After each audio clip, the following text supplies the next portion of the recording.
இவருக்கும் அனைவருக்கும் ராம்ஜியின் காலை வணக்கங்கள். இன்று நாம் சிந்தனை துளியில் பார்க்க போவது, எல்லாரும் எல்லா விஷயத்திலையும் சாதிக்க முடியாது.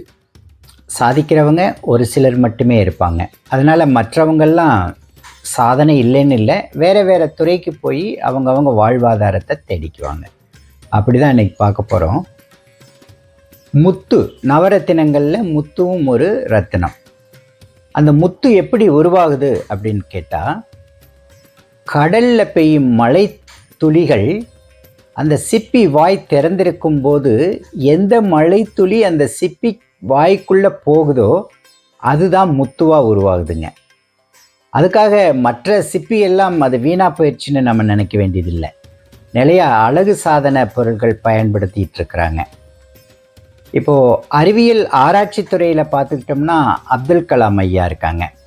ஒரு சாதாரண பள்ளியில் எல்லாரும் போதித்த ஆசிரியர்கிட்ட படித்தவர் தான். அவர் கிளாஸில் இருக்கக்கூடிய 40 பேரும் சாதனையாளர்கள் இல்லை.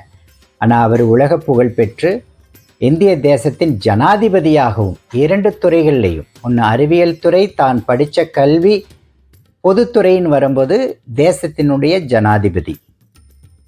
ஆன்மீகம்னு எடுத்துக்கிட்டோம்னா குழந்தை பருவத்திலேயே ஞானம் பெற்ற ரமணர் மகரிஷி, காஞ்சி மகா பெரியவா, இவங்கெல்லாம் அதில் உதாரணமாக இருக்காங்க.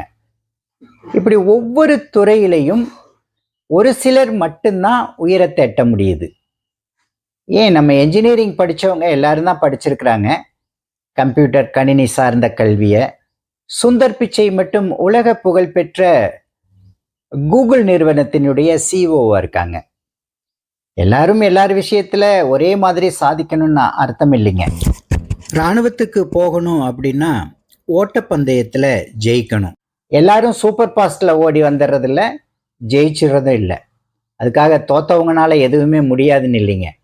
எல்லாமே எல்லாருனால முடியாதுங்க.